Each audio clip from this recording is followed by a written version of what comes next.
예수님, 오늘은 그리스도의 성체 성혈 대축일 미사로 봉헌합니다. 감사에 대해서 저는 오늘 신자 여러분께 좀 말씀드리고 싶습니다. 그러기 위해서 어떤 좀 이야기를 좀 드리고 싶은데요. 어떤 남자가 꽃가게에 들러서 꽃다발을 하나 사면서 꽃가게 주인에게 우리 아내가 좋아하는 꽃들이라고 하면서 이것을 계산하려고 했습니다. 그러자 꽃가게 주인이 아내분이 많이 아픈가요? 물어보았습니다. 그래서 그 남자는 내 아내는 아주 건강한데 왜 그런 질문을 하세요? 라고 물어보자 꽃가게 주인은 죄송하다는 말을 남기면서 이렇게 이야기를 했다고 합니다. 일반적으로 남자분이 꽃을 사러 올 때는 아내분이 많이 아프거나 혹은 죽었을 때 오기 때문에 저는 그냥 아내분이 많이 아픈 것으로 생각하고 이렇게 질문을 했다고 합니다. 그만큼 어떻게 보면은 이게 간단한 이야기지만은 감사하는 것에서 우리가 좀 약간 인색하지 않나라는 생각을 다시 한번 해보게 됩니다. 그래서 저도 이렇게 이 얘기를 짧은 이야기지만 들으면서 또 아버지께 또 한번 또 전화를 더 자주 하고 이렇게 좀 저에게 소중한 사람들에게 조금이라도 감사의 마음을 더 갖고 또 표현도 좀 해야겠다라는 생각을 해보게 됩니다. 가장 사랑하는 사람을 기억하는 것은 가장 행복한 일인 것 같습니다. 그런데 우리는 이처럼 가끔 그 행복에 감사의 표현을 제대로 하지 못하고 그 행복이 사라질 위험에 놓이게 될 때야 정성스러운 행동을 하게 되고 꽃을 사거나 무언가 더 많은 이렇게 열성을 보이고 준비하곤 했었습니다.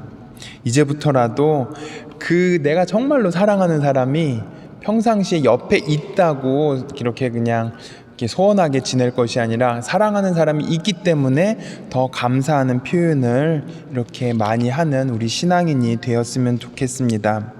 제가 이런 말씀을 드린 이유는 오늘 독서의 내용은 제1 독서의 내용은 잘 기억하라는 내용이기 때문입니다. 제1 독서에서 모세는 백성에게 이렇게 이야기합니다. 너희는 이 40년 동안 광야에서 주 너의 하느님께서 너희를 인도하신 모든 길을 기억하여라. 사람이 빵만으로 살지 않고 주님의 입에서 나오는 모든 말씀으로 산다는 것을 너희가 알게 하시려는 것이다 라고 하면서 꼭 기억해라. 하느님이 너희를 어떻게 데리고 왔는지 기억해라 라고 말씀하십니다. 그리고 바오로 사도는 제2독서에서 이렇게 호소하고 있습니다. 우리가 축복하는 그 축복의 잔은 그리스도의 피에 동참하는 것이 아닙니까? 우리가 떼는 빵은 그리스도의 몸에 동참하는 것이 아닙니까? 이만큼 우리가 항상 같이 있어야 되고 또 그런 표현을 해야 한다는 것입니다. 이처럼 잘 기억하고 살아야 한다는 것을 우리에게 가르쳐주고 있습니다. 토마스 머튼은 이렇게 전하고 있습니다.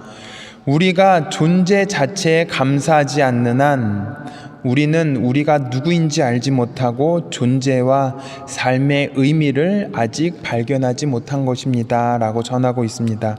즉 우리 존재 자체가 누구죠? 하느님께 감사하지 않는 삶은 살아있는 삶이 아니다 라고 이야기하는 것입니다. 이처럼 우리의 삶은 우리가 누구인지 알고 우리가 가진 모든 것이 우리를 사랑하시는 하느님의 선물임을 깨닫고 감사해야 하는 것입니다. 이러한 삶에 대한 교훈은 그렇게 새로운 것이 없습니다. 아니 인류가 살아오면서 계속해서 전해져 내려오는 삶의 지혜가 바로 감사하면서 살아가십시오라고 전하는 것입니다. 이제 우리는 당연한 것이라고 생각하는 그 감사하는 것들에 다시 한번 마음속부터 진심으로 감사하고 있었는지 돌아보는 시간을 가져야겠습니다. 그것은 마치 사랑하는 사람이 아플 때에만 꽃을 사러 가는 것이 아니라 매 순간 감사의 마음을 표현하는 것일 수도 있습니다. 오늘은 그리스도의 성체 성혈 대축일입니다. 매번 드리는 미사, 어떻게 보면은 그냥 당연한 것일 수도 있습니다. 예수님의 몸과 피가 당연한 것으로 생각할 수 있겠지만 우리는 매번 드리는 이 미사 안에서 예수님의 사랑을 느끼고 감사를 드리는 마음의 자세를 가져야 하겠습니다. 신자 여러분도 잘 아시겠지만 추수감사절은 1년에 딱 하루 가족이 모여 감사의 마음을 전하고 감사의 음식을 나누고 있습니다. 그렇지만 우리는 1년에 딱 하루가 아니라 매일 매순간 하느님께 감사의 마음을 가져야 하는 것입니다. 예수님을 기억하고 감사하는 마음을 전하는 것은 여러 가지가 있겠지만 그 중에 가장 중요한 것이 바로 이 미사에 참석하고 함께 기도하는 것이라고 우리 교회는 전하고 있습니다. 그리고 그것을 정말로 표현하는 것이 오늘 그리스도의 성체 성혈 대축일인 것입니다. 미사는 감사의 제사입니다. 우리가 받은 모든 은혜에 감사를 드리면서 하느님께 감사하는 것, 그것이 바로 우리 신앙인의 기본 자세이고 근본이 되어야 함을 우리는 잊지 말아야 하겠습니다. 예수님께서는 우리에게 당신의 몸과 피를 내어주셨다는 것을 잊지 않으면서 이런 예수님의 사랑에 감사합니다라고 우리가 응답하는 신앙인이 되었으면 좋겠습니다. 잠시 묵상하겠습니다.